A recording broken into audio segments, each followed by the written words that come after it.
俺はガキの頃からずっとミカサ、お前が大嫌いだった。Les cœurs comme les promesses ont été brisés, et alors la fin de Shingeki no Kyojin peut réellement commencer. Suite au tremblement de terre qui a frappé le Japon la semaine dernière, l'épisode numéro 14 de la saison finale de Shingeki no Kyojin fut repoussé de 7 jours et fut diffusé avec l'épisode 15. Ainsi, nous vous proposons aujourd'hui, dans une vidéo qui sera beaucoup plus longue que d'habitude, l'analyse complète de l'épisode 14 Sauvagerie et 15 La seule solution. Comme la situation au Japon, cette vidéo finalement est assez exceptionnelle et elle nous a demandé énormément de travail. Alors si vous l'appréciez, eh bien n'hésitez surtout pas à vous abonner et activer la notification, ça nous aide parce que eh bien, on arrive à la conclusion de cette première partie, alors que la suite va être annoncée très prochainement et nous on sera là pour la couvrir avec vous. Également, et dans un souci de monétisation, parce que vous savez qu'on fait tout ça plus ou moins de manière bénévole puisque toutes nos vidéos sont démonétisées, on voulait vous rappeler que nous avions toujours d'actualité notre petite boutique sur Shingeki no Kyojin avec plein de produits super méga stylés pour fêter cette saison finale avec le soutien de votre camp préféré, que ce soit la suprématie de Mar ou la gloire d'Eldia, ou plein de petits t-shirts, les murs Maria, etc. ou encore la clé ici parce que vous êtes vous-même les secrets de ce monde. On est très content et fiers d'avoir bossé sur cette boutique et sachez bien que c'est la dernière fois qu'elle l'ouvre. La collection est limitée dans le temps et elle sera disponible jusqu'à la fin de la saison, donc encore pendant 2 semaines. N'hésitez pas si vous voulez nous encourager et en même temps vous faire plaisir, le lien est dans la description. 戦士として俺は進み続ける。最後まで責任を果たすことだ。敵を駆逐するまで。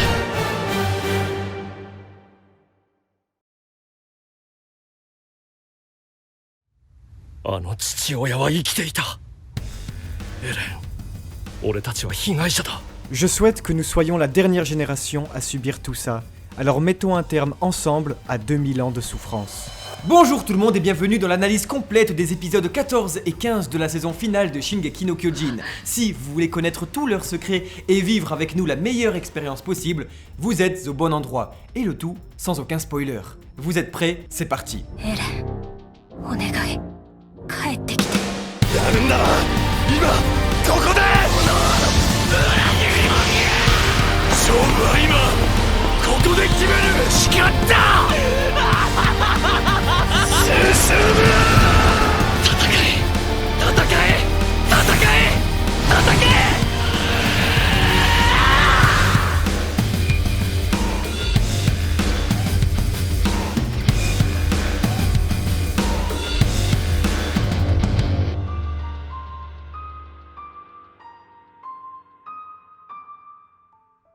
東洋人である母の一族は人種の違いからか町に居場所を失い、お互い壁の端の山奥に追い詰められた者同士が出会って夫婦となったのです。なぜアッカーマン家が迫害されていたのかは分かりません。母のような人種的差異が父にあったようには見えませんでしたし。お前、ある時突然力に目覚めたような感覚を経験したことがあるか？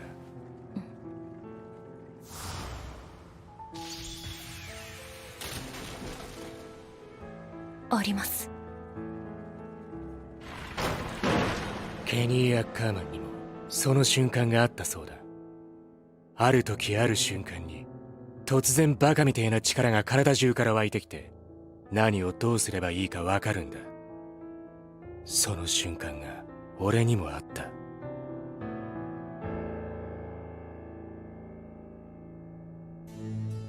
Il y a de cela des siècles, bien avant que des murs qui gardent les oiseaux en cage furent construits, et lorsque le peuple eldien était encore au sommet de sa gloire, l'Empire était dirigé par 9 familles, chacune possédant un titan primordial. Alors que des tensions montaient, la famille royale Fritz, détentrice du titan originel depuis la prêtresse Ymir, capable de transformer génétiquement tous ses sujets liés à lui par le chemin, comprit qu'elle allait peut-être devoir lutter contre son peuple, contre des titans, et décida alors de créer artificiellement une famille capable de lutter contre les bipèdes géants, leur donnant la force des titans et l'agilité des oiseaux. Une garde rapprochée unique destinée à devenir leur bouclier comme leur épée. Le clan Ackerman. Durant des siècles, cette famille, produit scientifiquement, protégea la famille Fritz qui tous les 13 ans s'entre-dévora pour se léguer le pouvoir du titan originel. L'on raconte alors que les Ackerman, très proches des rois, étaient dotés d'une force titanesque, capables de réaliser tout ce qu'on leur demandait, prêts à tout pour protéger et assurer son devoir, quitte à se sacrifier. En effet, leurs pensées étant indirectement dictées par le roi lui-même, ils savaient exactement quoi faire et à quel moment, de véritables soldats dont la vie est vouée à être utilisée pour servir et protéger.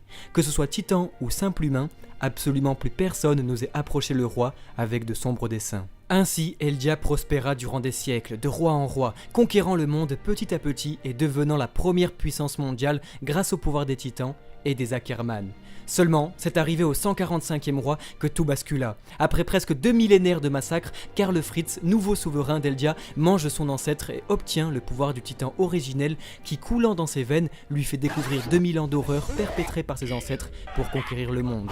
Anéanti de honte et d'effroi, le souverain décide alors de mettre un terme à cette folie et de punir son peuple tout entier. C'est dans le secret le plus total avec la famille Tybur, détentrice du titan marteau d'armes, que Karl Fritz fait croire à l'effondrement de l'empire eldien. Alors que le monde entier pense que le grand héros Elos, sauveur de l'humanité, a anéanti la menace titan qui pesait sur le monde depuis 2 millénaires, le roi Fritz utilise le pouvoir du titan originel pour emmener la majorité de son peuple sur une île, en l'enfermant derrière 3 colossaux remparts de 50 mètres. En usant du pouvoir de l'originel, le roi effaça la mémoire de ses sujets, leur faisant croire que le reste de l'humanité avait péri et qu'ils étaient les derniers survivants à l'abri derrière des murs. Seulement, les Ackerman, eux, se voient immunisés. En effet, créés directement par la famille royale, cette dernière est alors incapable de leur effacer la mémoire. Le clan, témoin de la supercherie, décide alors d'agir. C'était il y a 107 ans, pour la première fois en 2000 ans, le clan Ackerman se voit souffrir d'énormes migraines et pourtant, soumis à la famille royale, se retourne pour la toute première fois contre elle. Karl Fritz, apeuré de ne pas pouvoir contenir la menace que ses ancêtres ont créée, décide de lancer une gigantesque purge pour que son lâche secret reste sauf. Le chef de la famille Ackerman décida alors de se sacrifier pour sauver ses descendants, offrant sa tête au roi pour arrêter la traque. Pourtant, cela n'eut aucun effet. Le clan étant divisé et traqué dans l'enceinte des murs, ses membres décidèrent de se cacher. Des familles allèrent dans les montagnes, d'autres dans les villes souterraines, ne racontant pas à leurs enfants l'histoire de leur famille pour tenter de vivre une vie normale. Ainsi, de génération en génération, le secret de la puissance Ackerman se perdit. L'histoire devint légende, la légende devint mythe. Un siècle plus tard, c'est sur son lit de mort que le tout dernier Ackerman, au courant de la persécution envers sa famille, raconte tout à son petit-fils Kenny. Fou de rage et voyant son grand-père mourir dans la pauvreté et la maladie, Kenny décide de traquer la descendance du roi Fritz pour venger sa famille. Uli Rice, véritable roi d'Eldia en secret, est démasqué par Kenny qui tente de l'assassiner. Seulement, en se transformant en titan, le roi trop puissant immobilise l'Ackerman qui pourtant persiste, la vengeance étant dans son sang. Mais Uli, connaissant les 2000 ans d'histoire grâce au titan originel et donc de la purge ordonnée par son grand-père, supplie Kenny de le pardonner pour les fautes de ses ancêtres. Et alors se reproduit le phénomène unique aux Ackerman, appelé l'éveil, activant leur véritable nature enfouie, faisant disparaître leur esprit humain pour faire naître le soldat. La nature Ackerman reprend le dessus, le clan artificiellement créé n'oublie pas ses origines cachées dans son sang. Kenny reprend alors son rôle, celui de garde royal. Plus tard, Kenny retrouve sa sœur Kutchel morte. Cette dernière, cachée dans une ville souterraine pour être à l'abri de la purge, laisse derrière elle son fils unique, Levi Ackerman, qu'il décide alors d'élever seul. Plus loin, près du district de Shiganshina, une asiatique, peuple aussi immunisé à l'effacement de mémoire car descendante du shogun allié à la famille royale depuis des siècles, tombe amoureuse d'un Ackerman aussi en fuite. Les deux se réfugient dans une forêt, ainsi vient au monde la petite Mikasa Ackerman. Des années plus tard, alors que Kenny abandonne Levi qui devient un bandit dans la cité souterraine, les parents de Mikasa sont cruellement assassinés par des trafiquants. Mais cette dernière est sauvée par Eren Yeager, fils du médecin de la famille qui tue les ravisseurs, hurlant à la petite fille de 9 ans de se battre à son tour pour survivre. Totalement apeurée, faible et traumatisée, Mikasa se transforme. Pour la toute première fois, nous avons droit d'observer l'éveil d'un Ackerman, véritable courant électrique parcourant son corps, réactivant ses cellules enfouies. Le sang qui circule dans ses veines l'oblige à se battre et à protéger celle qu'elle pense être son capitaine, son roi Eren Yeager. Plus tard, Levi Ackerman, tentant d'acheter sa liberté à lui et à ses amis, s'enrôle dans le bataillon d'exploration et fait la rencontre d'Erwin Smith. Alors que ses deux amis meurent devant ses yeux, fou de rage, il tente d'assassiner son chef. Mais comme pour son oncle avec Uli, le destin joue un tour et le charisme naturel et fédérateur d'Erwin Smith refait naître en Levi ses origines qui décident de le suivre dorénavant aveuglément. À ce moment-là, les 3 derniers Ackerman encore en vie ont leur maître. Uli Rice pour Kenny, Erwin Smith pour Levi et Eren Yeager pour Mikasa. Voici toute l'histoire qu'a pris Eren Yeager lorsqu'il rencontra son frère sur le continent Mar. うまい嘘のつき方を知っとるか。時折事実を混ぜて喋ることじゃ。Véritable énigme, toute la poésie de la famille Ackerman subsistera dans son ambiguïté. まるで話に聞く始祖の巨人だ。どうして特別なんでしょう。王家の血を引いているわけでもないのに。 En effet, Sig Yeager, lui-même de sang royal, en sait plus sur la science titanesque et ses produits que le gouvernement Mar lui-même, partageant ces informations avec son frère, qui les révélera plus tard à Mikasa. Les Ackerman ne sont pas libres, ils n'ont pas de volonté propre, ils agissent pour leur maître, car si ils ne le font pas, ils souffriront de terribles migraines. Pourtant, le manga, comme son histoire, nous aura prouvé le contraire. Les Ackerman furent libres, libres d'agir pour eux et contre ceux qu'ils aiment, agissant de leur propre volonté et n'ayant pas peur de défier ceux qui sont supposés être leurs maîtres. おいおいおいおい、待て待て。これ以上俺に建前を使うなら、お前の両足の骨を折る。 Allant jusqu'à même les libérer de leur fardeau en leur demandant de mourir. Ce sera alors entre mythe et réalité, mensonge et vérité, que se construira l'héritage du clan Ackerman, et Hajime Isayama nous laissera à nous, lecteurs, la possibilité de nous faire notre propre avis sur cet étrange sentiment de soumission à l'autre. Celui qui nous fait devenir insignifiants, nous oubliant nous-mêmes pour quelqu'un d'autre, nous rendant étrangement à la fois esclaves de nos émotions, mais libres de tout le reste. Plongés durant 2000 ans dans un monde en guerre, empli de haine et de violence, les gens ont oublié son nom, devenant petit à petit invisible. Pourtant, il était là au tout début, et il le sera à la toute fin, quelque part entouré de la mort et transmis à une enfant à la vision de 2 adultes qui s'embrassent. Les migraines seraient alors la métaphore du deuil, de la trahison et du chagrin, alors que l'obligation de protéger un être cher serait seulement le sentiment le plus humain de tous, l'amour.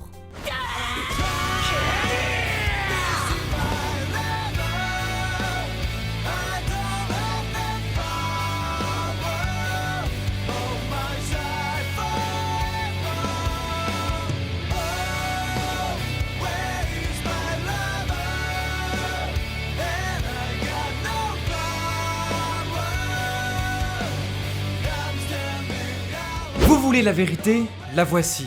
Dans ce monde, la vérité n'existe pas. Mais alors, pourquoi ces paroles? Pourquoi tant d'atrocités de la part d'Eren Yeager à ses 2 amis de toujours, Mikasa Ackerman et Armin Arlert?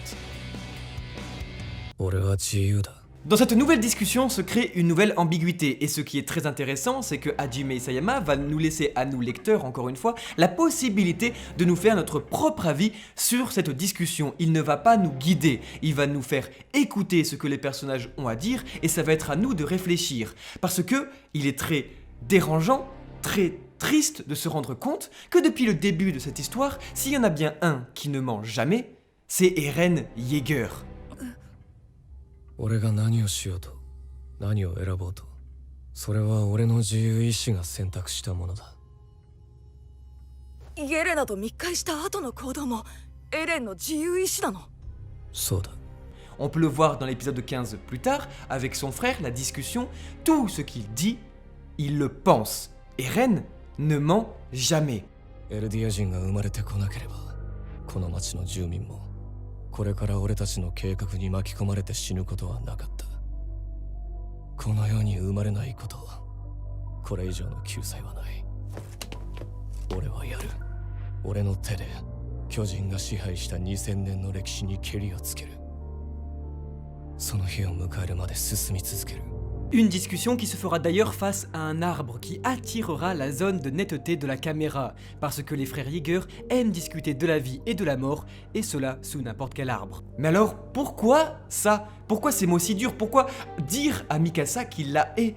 Parce que pourtant on l'a bien vu depuis le début du manga, il ne la hait pas, il tient à elle, comme la scène du train nous l'aura prouvé, il tient à ses amis, il les aime, c'est ceux qui l'aiment le plus au monde. S'il fait tout ça aussi, c'est pour eux. Mais pourtant, dans tout ça, il y a une part de vérité.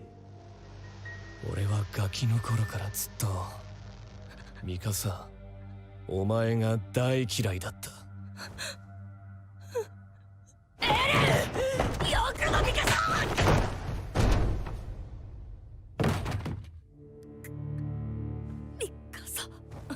Si Eren est sincère sur ses sentiments, peut-être qu'il a du mal à exprimer leur intégralité. C'est-à-dire que ce n'est pas parce que Eren dit quelque chose que c'est absolument tout ce qu'il pense.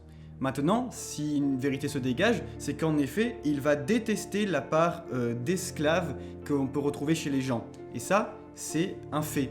Vraiment, Eren est quelqu'un de essentiellement instable et qui a toujours été poussé par une volonté d'être le propre libre arbitre, d'être son propre chef. Et ça, aucun mur, aucune décision politique, aucun titan de 15 mètres ne devrait décider pour lui. Maintenant, lorsque des gens sont dépendants d'autres personnes, pour lui ça le dégoûte. Et en réalité, ce qui dégoûte Eren Yeager ici, c'est simplement l'affection qu'un humain peut emporter à un autre. L'amour peut-être, et dans l'attaque des titans, on sait faire de grandes pirouettes, on sait tuer des titans trop stylés, on sait faire même des prises de catch de titan à titan, mais par contre quand il s'agit d'exprimer ses sentiments, ça on a vraiment beaucoup de mal. Alors dans un premier temps, Mikasa n'y arrive pas du tout, c'est elle qui a encore plus de mal, cependant lui, Eren, il réussit à exprimer uniquement un pan de ses sentiments, et c'est pas parce que c'est ce qui a été dit que c'est tout ce qu'il pense. En quête de liberté depuis le début de cette histoire, s'il y a bien quelque chose qu'il déteste, c'est être enfermé derrière des murs. Être l'esclave de quelqu'un, être du bétail. Ça, Eren ne le supporte pas. Il n'est pas la proie, il est le chasseur. 壁の中から出られなくても飯食って寝てりゃ生きていけるよ。でもそれじゃまるで家畜じゃないか。 Et il va bien le dire à Mikasa comme à Armin aussi, qui serait influencé par les souvenirs de Bertholdt.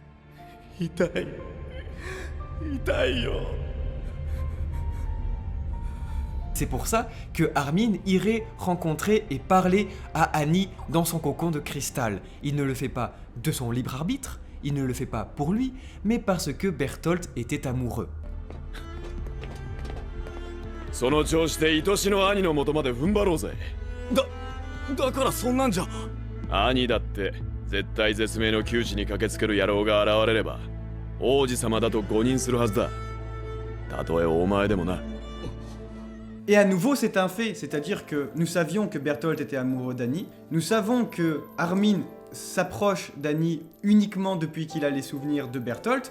Maintenant, le lien, vous le faites vous-même. Maintenant, est-ce que c'est une vérité? Est-ce que c'est une contingence? Est-ce que c'est un hasard? Personne ne peut le prouver. Mais en attendant, le fait est là. On voit exactement la même chose se produire avec Tom et Sig, qui, ce dernier, après avoir mangé son père et professeur, met pour la toute première fois ses lunettes. Et là, on sait très bien ce que cela signifie, c'était pour ressembler à son père. Mais est-ce que, eh bien, ce n'est pas parce que les souvenirs de l'ancien détenteur l'influencent? On se rappelle de quelque chose qui a été supprimé par Mappa, qui est la discussion entre Reiner et Gabi à Revelio, qui disait avoir hâte de manger Reiner pour obtenir le cuirassé et donc tous ses souvenirs, tout son petit jardin secret qu'elle ne pouvait pas partager avec lui de son vivant, tellement elle voyait que ce dernier mentait à sa famille, ne disait pas toute la vérité, et elle avait hâte de pouvoir parcourir le chemin et être dans la tête de son cousin. Toujours autour de cette table, il y a cette lecture qui voudrait que Eren, forcément, donne des grandes claques littéralement à Armin et puis symboliquement à Mikasa afin de leur faire pousser des ailes. C'est-à-dire que Eren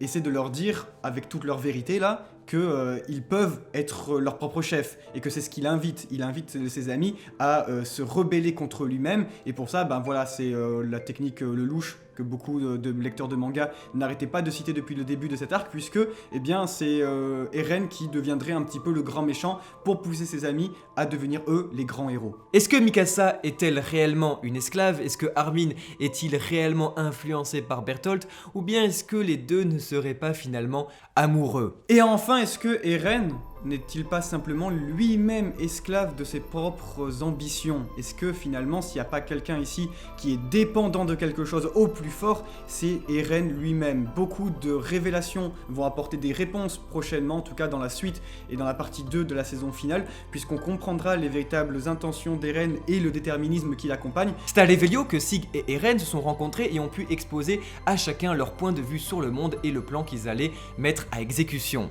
Mais pour sceller leur accord, ils ne pouvaient pas le faire en une poignée de main, tant on sait très bien que de l'originel d'un côté et le sang royal de l'autre, se toucher là maintenant pouvait faire des étincelles. Alors, Sig a l'idée tout simplement de le faire comme il faisait avec son père adoptif, lancer une balle de baseball. Parce qu'il lui disait, tu trouveras quelqu'un qui sera en phase avec toi puisque seul l'originel pourra décider des actions lorsque les deux se seront rencontrés. Alors il lui envoie cette balle que nous avons vue Eren a gardée dans l'épisode 4 juste avant l'assaut de Levelio. それは家族の方からですか？病院の生活は退屈だろうってな。この体には難しかったが、俺も進まないとな。イ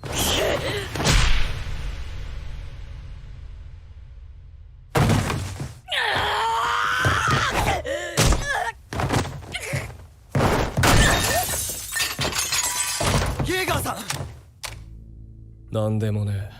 Et pour finir, Eren finalement n'est ni gagnant ni perdant dans cette histoire, puisque s'il va remporter cette manche sur Armin Arlert d'un point de vue physique, on n'est pas sans vous rappeler au tout début du manga, lorsque Armin disait gagner sur ses adversaires, puisque eux ont besoin de recourir à la force quand ils sont dos au mur, quand ils sont acculés face à la vérité que peut dégager Armin. Et lorsque Armin au final lui dit que c'est lui le plus gros esclave de tous, eh bien Eren a perdu.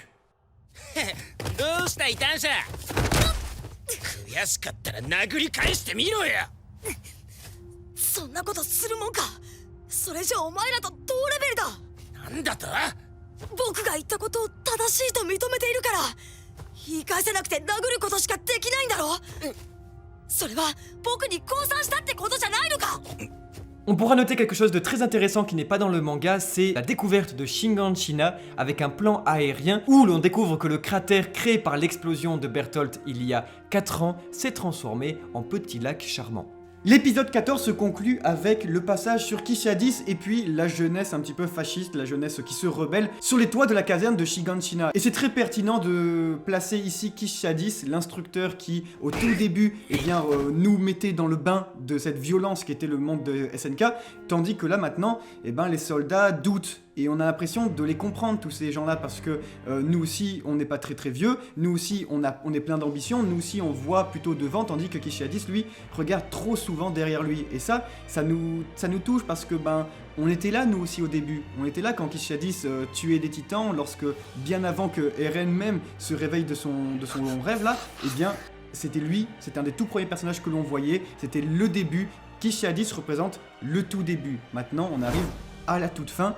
Et la direction qu'a pris cet épisode pour le montrer était très touchante. La nouvelle musique, Flock Foster avec qui on a beaucoup plus d'empathie que dans le manga je trouve, parce que si sur le papier c'est un personnage très détestable et puis avec qui on n'arrive pas à ressentir toute la subtilité de la rébellion, et ça, ce dialogue-là, ces propos, on le retrouve énormément avec la politique de nos jours, où les jeunes semblent pas du tout en phase avec leur gouvernement, et puis où il y a beaucoup de choses vis-à-vis des étudiants, tout ça, on se dit mais on n'est pas écouté, on n'est clairement pas écouté. Et là il y a un jeune qui veut nous représenter et qui nous dit « Venez, on cogne ce gouvernement qui nous représente absolument pas ». Hajime Isayama va installer une grande nostalgie parce qu'on se rend compte que les choses ont changé. Certes, les actions de Flock Forster sont inexcusables, impardonnables, mais au fond, il n'a pas tort. Il faut évoluer, le monde a changé et Kishadis représente cette obsolescence de l'ancien régime d'Eldia. On n'en est plus là, il faut combattre cette fois les humains et plus les titans.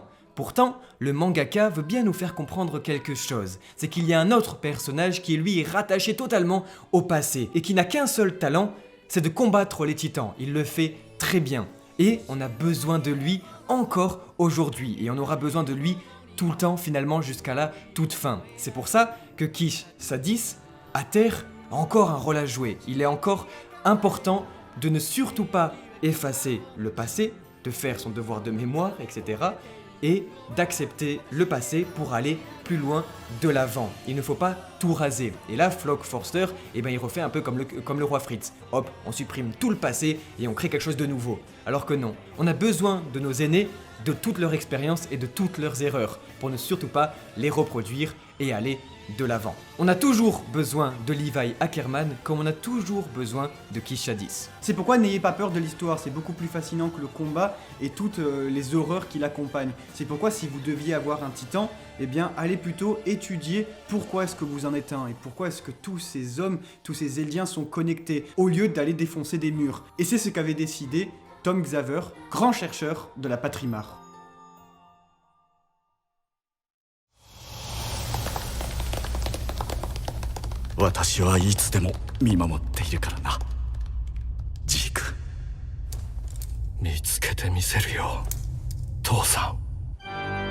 Parce que l'histoire est fascinante, Tom Xaver avait compris que le monde depuis toujours était aussi beau que cruel. Jeune chercheur érudit, Tom resta bouche bée en apprenant que son peuple tout entier était relié grâce au titan originel. En étudiant davantage, il comprit que ce dernier était capable de refaçonner l'ADN de tous ses sujets pour les protéger de la mort. Car tel est le but de la création, qui avait fait de son stade évolutif final la survie assurée de son espèce. En effet, la vie accorda à Ymir, son ancêtre, la capacité de modifier l'organisme de ses sujets à travers le titan originel. Tous liés en tout lieu et toutes circonstances, aucun Eldien ne pouvait souffrir de maladie. La vie et son devoir de multiplication ne s'étaient jamais aussi bien portés. Le jeune chercheur découvra également qu'il était possible de contourner le pacte de non-agression de l'originel en faisant porter ce dernier par un Eldien n'appartenant pas à la famille royale. Seulement, bien que brillant, Tom resta victime de ses origines et des discriminations qui en découlaient. Il se lia donc d'amitié avec ses homologues de Levelio, dont la famille Yeager et leurs deux jeunes enfants pleins de vie, Grisha et Faye.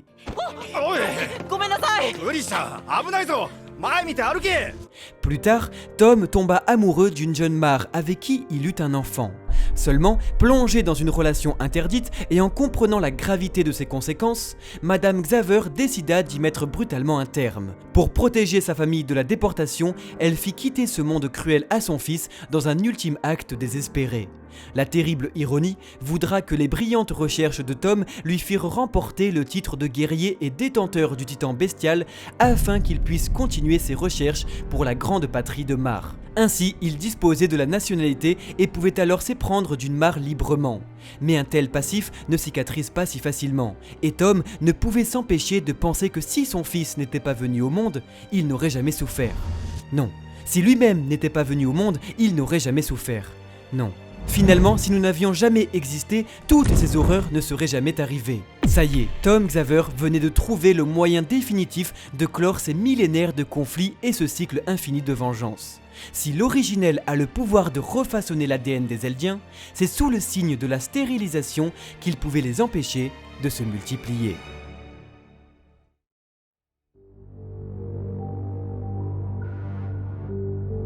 Yoku mite oke, Jiku.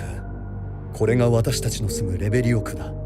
世界と比べれば鳥かごみたいに小さい。私たちはここからどこにも行けずに死ぬまでここで暮らさなきゃいけない。ジク、お前はここから出たいと思わないか?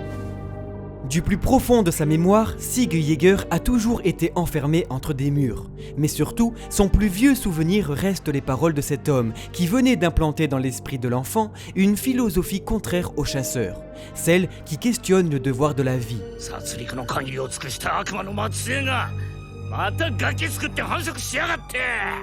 Après tout, si il n'était jamais venu au monde, peut-être qu'il n'aurait jamais eu à souffrir. Peut-être que c'est ça la liberté. Peut-être qu'on ne se sent libre qu'une fois mort. Or, vous, comme le professeur Xaver, savez que le but de la vie est la multiplication. Sig Yeager n'est qu'une étape de la création, et il doit apprendre à se battre, à résister face à ce monde cruel. Son nom est la victoire en allemand, et il lui incombe de l'apporter au nouvel Eldia.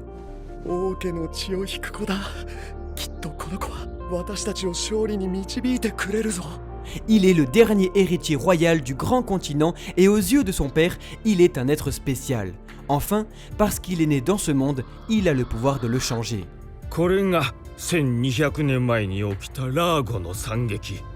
大都市ラーゴはこの日のうちに消滅し、侵攻を続けた巨人によってモンテの3階とヴァレの惨禍が繰り広げられ、何十万ものマーレ人がエルディア帝国に殺された。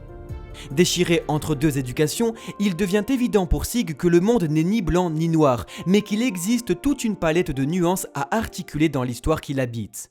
Le jeune guerrier est ainsi empli de doutes, tiraillé entre son grand-père et son père, entre la proie et le chasseur. Un chasseur qui n'avait besoin que d'un fusil et qui voyait en son fils l'arme qu'il allait utiliser pour rendre à Eldia sa grandeur passée. Mais l'on n'utilise pas un enfant, et ça, il était pourtant bien placé pour le savoir. Grisha était un jeune père irresponsable, un jeune garçon immature et rempli de combativité. Pour se battre, il lui fallait une arme secrète qui infiltrera les guerriers Mar afin de récupérer secrètement l'originel des mains du lâche Karl Fritz pour un nouvel Eldia. C'est alors au cœur d'une vie manipulée que Sig connut pour la toute première fois une pause dans le chemin de l'existence. Oi! Saganaki-ni, そのボール投げてくれないか?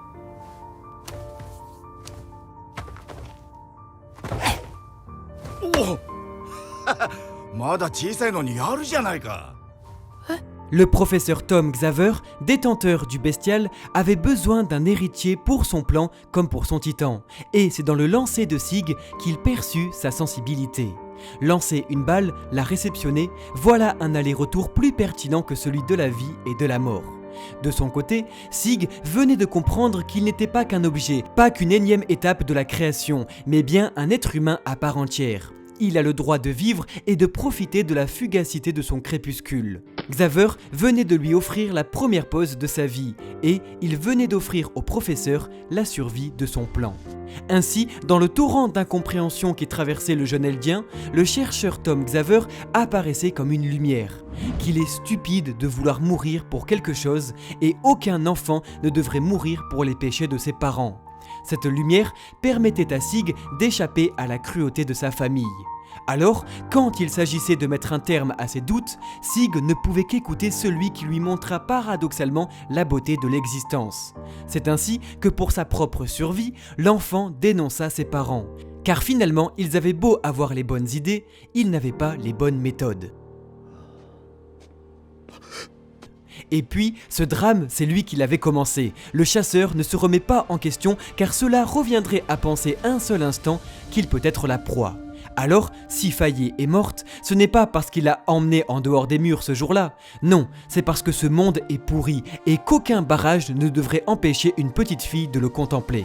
Alors, sauvé par l'assaillant de jadis, Grisha s'en va dénicher l'originel pour le compte du nouvel empire eldien.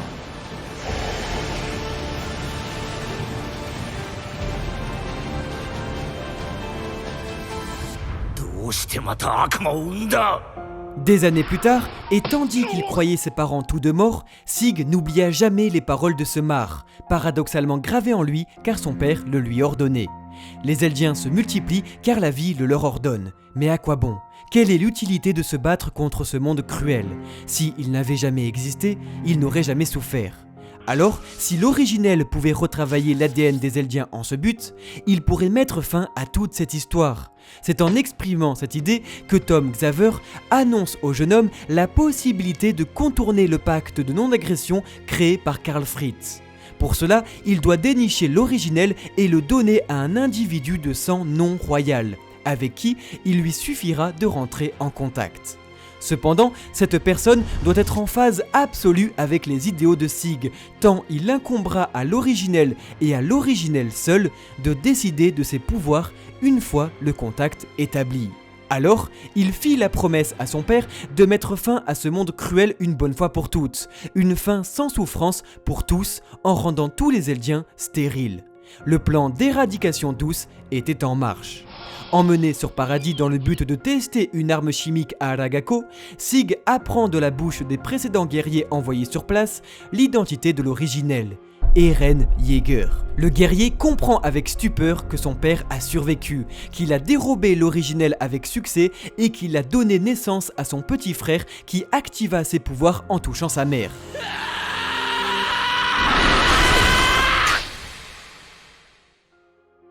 Malgré le choc de la nouvelle, son plan avançait et il lui suffisait de rencontrer cette Eren afin de le lui expliquer. À ce moment-là, la patience de Mar s'essouffle et le guerrier est envoyé avec Pickfinger afin de capturer l'originel pour le compte de Mar, chose que Bertolt Hoover, Annie Leonhardt et Rainer Braun n'ont pas réussi à faire jusque-là. La bataille de Shiganshina s'engage. Sig exprime implicitement au jeune guerrier son souhait de supprimer les Eldiens en écoutant le discours réciproque de Bertolt Hoover.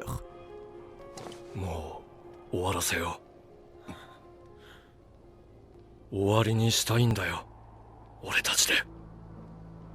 こんな地獄はもう僕たちだけで十分だ。私たちの安楽死計画を理解してくれる誰かに君ならきっと見つけられる。 Après la bataille, il rencontre enfin son frère et lui promet de se retrouver. 全然親父と似てないな。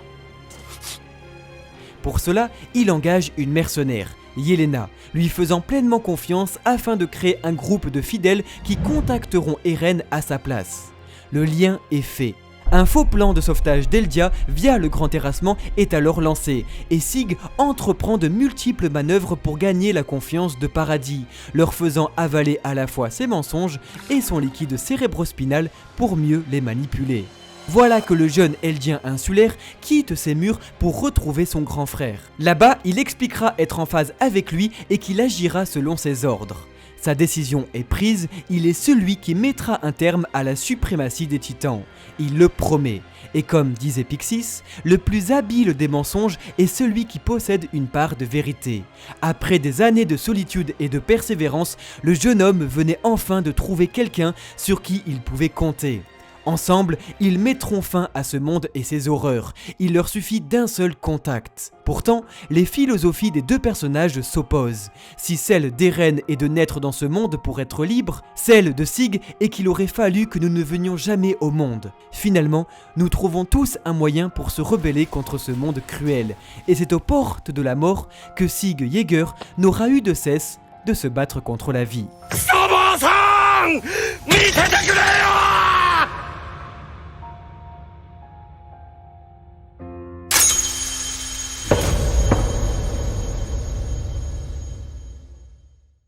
Les frères Yeager avaient pensé à tout, sauf à une seule chose, celui qui depuis le début les avait prévenus. S'ils tentent quoi que ce soit, ils se font massacrer.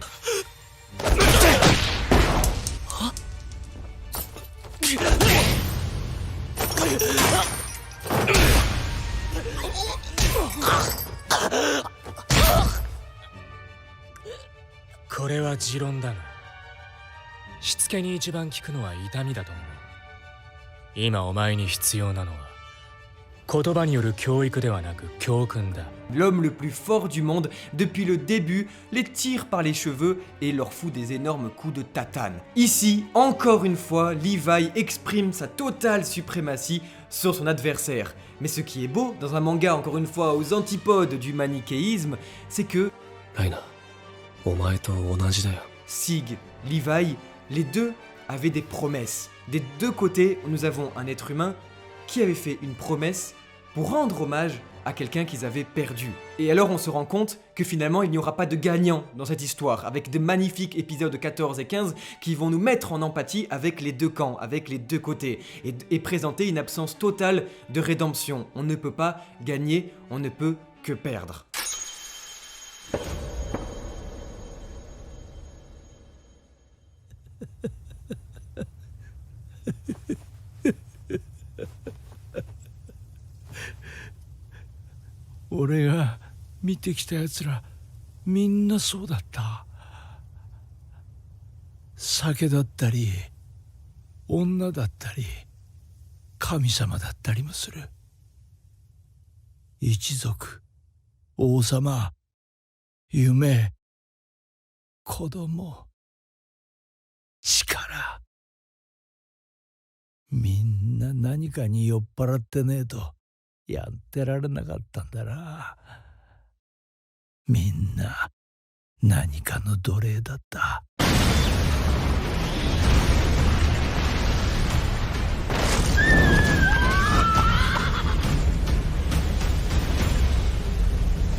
alors les deux, comme disait Kenny Ackerman, sont finalement esclaves, hein.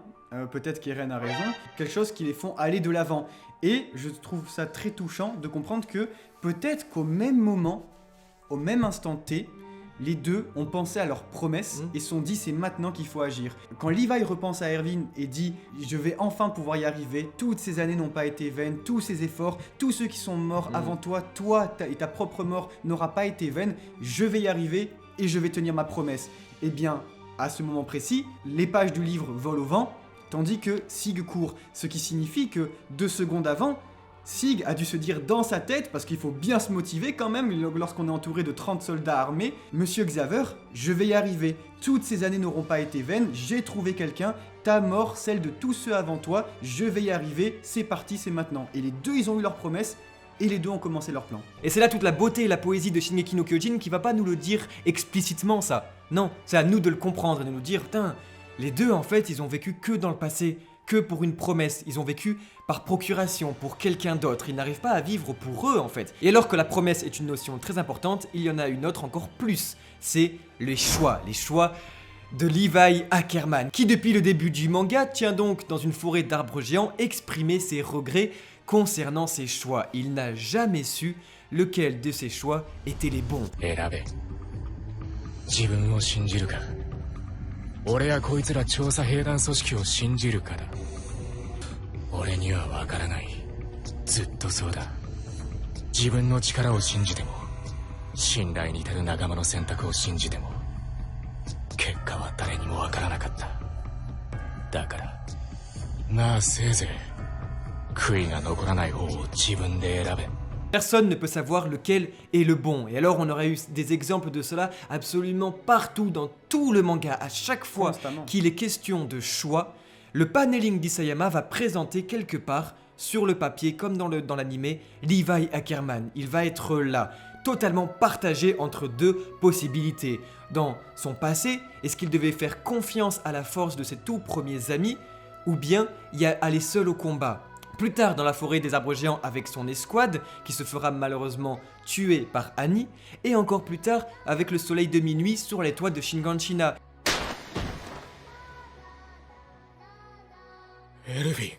Toute sa vie ce n'est qu'une question de choix, et comme ça finit toujours mal, il se dit il faut pas regretter. Faire confiance en la force de ses amis ou bien en sa propre force. Et ce qui est magnifique avec le personnage de Levi, c'est que malgré toutes les horreurs qu'il aura vécues, toutes les pertes qu'il aura subies, il n'aura jamais arrêté d'aimer, il n'aura jamais arrêté de retrouver la force de refaire confiance. Et le tout dernier choix, après ses premiers amis dans la ville souterraine, après son escouade, après son major, son tout dernier choix, c'est d'avoir accepté à sa nouvelle escouade de boire du vin. Parce qu'ils leur ont demandé, mais les gars, il y a du thé, allez s'il vous plaît. Bon, d'accord, ça va pour cette fois. Et ce flashback là, il est pas anodin. Déjà, premièrement, il va créer un parallèle avec Shiganshina, où Sig, lui, se souvenait de Reiner et Bertolt lui parler du caporal-chef Levi. Maintenant, c'est l'inverse et il se rend compte en fait que c'est Sig qui est derrière tout ça et qu'il ne fallait pas non plus le sous-estimer. La réalisation avant l'attaque. Et donc tout ce courage de Levi d'avoir encore et encore et encore eu la force d'aimer des gens et de leur faire confiance, de les laisser passer eux avant sa propre force, on le retrouve dans son regard juste après leur mort. On voyait exactement le même regard avec Petra encastrée dans un arbre. Là, Levi aujourd'hui refait exactement le même regard parce que là, et l'erreur de Sig Yeager, d'avoir sous-estimé le cauchemar constant de la vie de Levi qui depuis le début ne fait que s'attacher à des gens pour finalement les perdre. Ça, il s'y est totalement habitué et c'est son regard qui le dit. Mais alors qu'est-ce qu'il est malin plastiquement Hachimi Isayama pour présenter ce regard tellement triste qui permet pour, dans un accord tacite de lecture ou de spectature, de dire merde, Levi est fini, c'est trop triste, il a envie de fermer les yeux, il se sent mal. Cependant, pour les spectateurs légistes,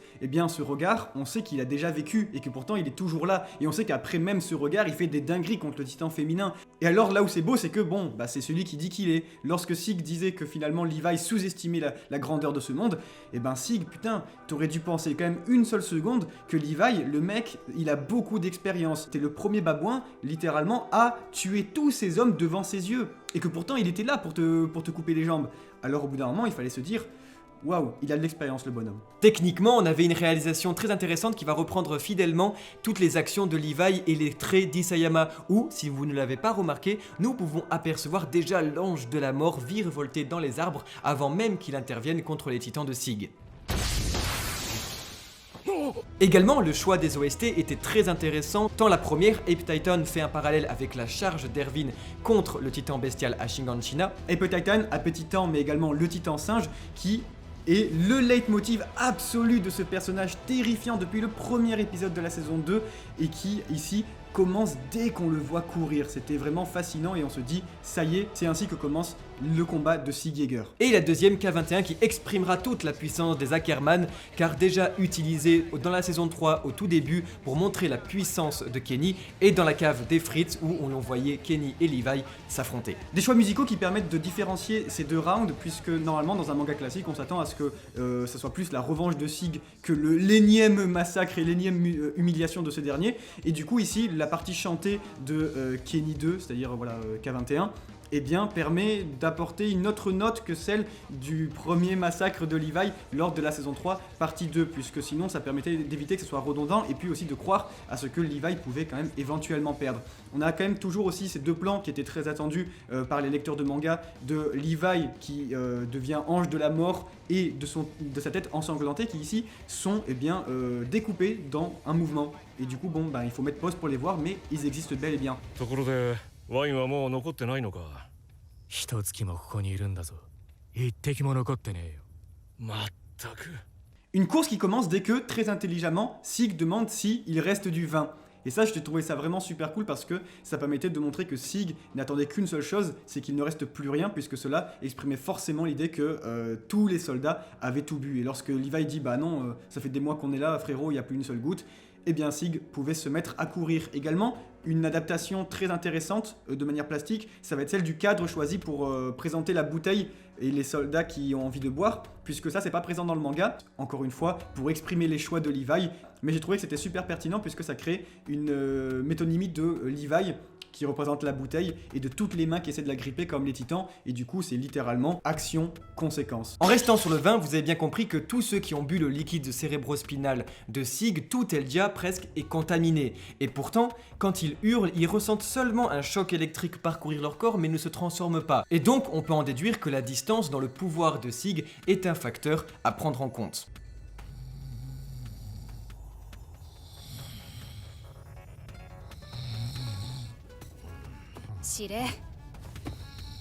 Pixis 司令、起きてください。ここで寝たら体壊しますよ。いつの間にこんなに飲んで。もうお年なんですから。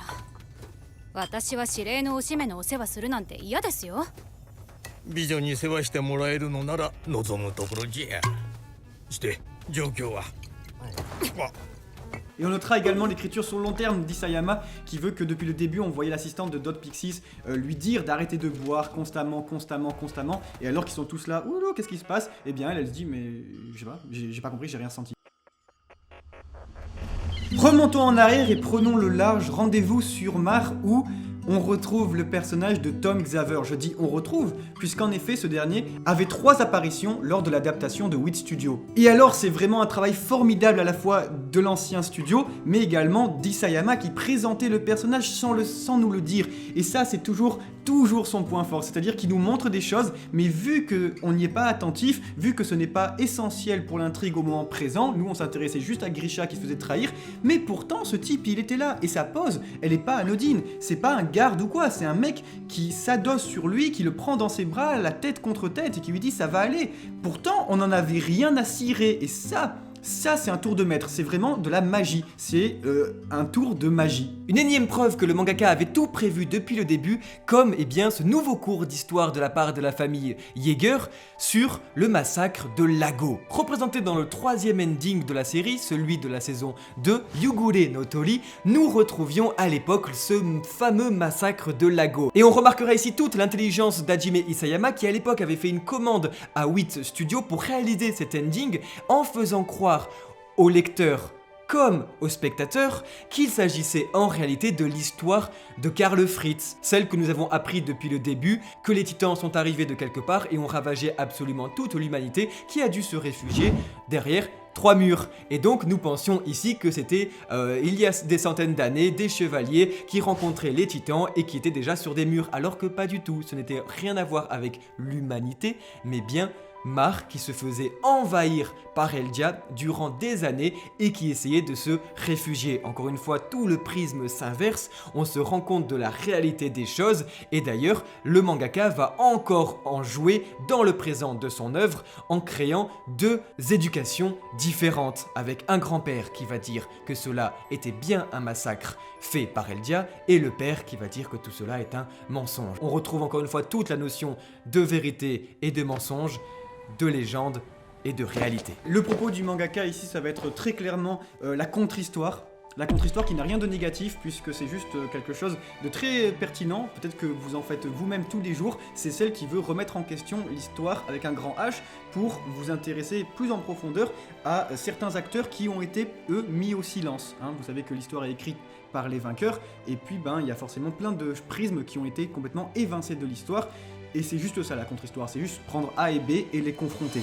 Maintenant, on remarquera que le mangaka, de par lago, monte et vallée, à savoir en latin lac, mont et vallée, eh bien, présente l'idée que Mar a été ravagé pendant 2000 ans sur tous les plans géographiques. Je sais pas si vous vous rendez compte de la chance qu'on a de lire une histoire créée par un homme qui, en plus d'être intelligent, est très malin. Très malin de nous avoir fait croire des choses comme à ses personnages.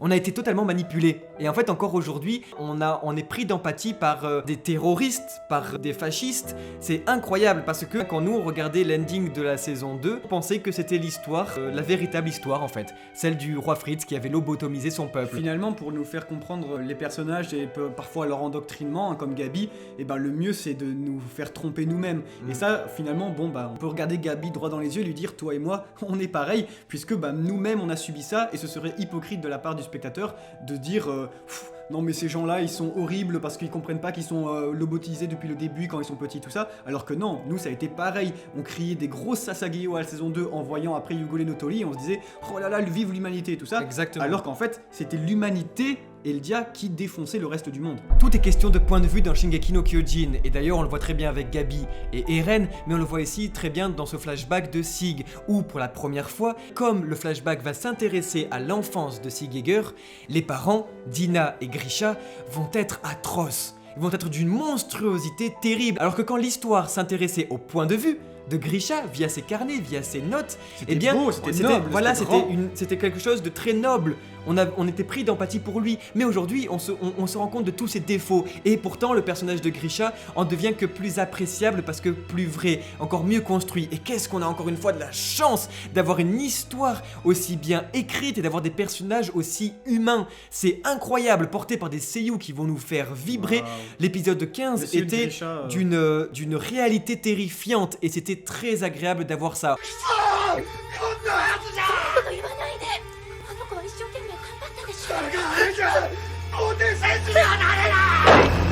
C'est en cela donc que la contre-histoire est très importante. Quand on entendait parler de Grisha Yeager pour la première fois et qu'on le voyait dire que Mars était fini, que la révolution devait commencer et vive le nouvel empire Eldia et la noblesse de leur acte et de leur sacrifice et de la mort de Dina, eh bien, si vous prenez le temps de vous intéresser à leur enfant, vous créez une contre-histoire qui finalement n'est pas plus importante et pas moins importante que la leur. Juste, elle existe et elle montre quelque chose de complètement différent. Elle montre des jeunes parents détestables, des jeunes parents qui voyaient leur enfant comme un objet et qui permettent de créer aujourd'hui une sorte de fait divers. Vous savez, quand on apprend wow, un enfant a été retrouvé et a été mis dans un hôpital parce qu'on avait vu que ses parents étaient endoctrinés, que c'était une secte, que c'était des gourous et tout, et ben du point de vue de Mar, du point de vue de Sig, on se dit waouh, leur vieux cercle de danse là, alors qu'en fait ils vont dans une secte le soir et que leur gosse il est complètement manipulé, et le grand-père il prend une toute autre importance ici. On voit que lui il dit mais ça va, tu veux qu'on te raconte une autre histoire, ton père il te raconte bien tous les trucs à l'école et tout ça.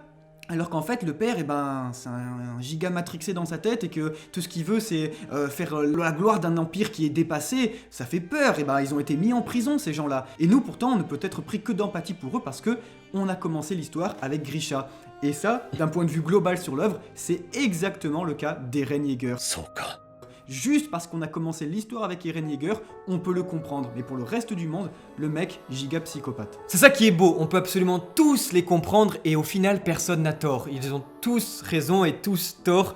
C'est quelque chose de terrible et la réalisation de ces épisodes auront parfaitement porté tout ça à l'écran. Il ne reste alors plus qu'un seul épisode à la première partie de la saison finale de Shingeki no Kyojin et les choses vont dangereusement s'accélérer. C'est pourquoi, si vous ne voulez pas recevoir une lance foudroyante dans le bide, abonnez-vous à la chaîne et activez la notification. Autrement, nous serons obligés d'appeler les Ackerman. Tom Xaver avait un rêve et Hajime Isayama lui rendra hommage en rajoutant dans l'adaptation animée un détail que seuls les lecteurs du manga peuvent comprendre. Parce que vous l'avez regardé, vous ne l'avez pas vu. Technique propre au mangaka, l'invisible est partout et des jouets se font remarquer. Au nombre de 3, le premier ressemble étrangement à Sig et le deuxième à son frère Eren. Tandis qu'à côté d'eux se trouve une petite fille.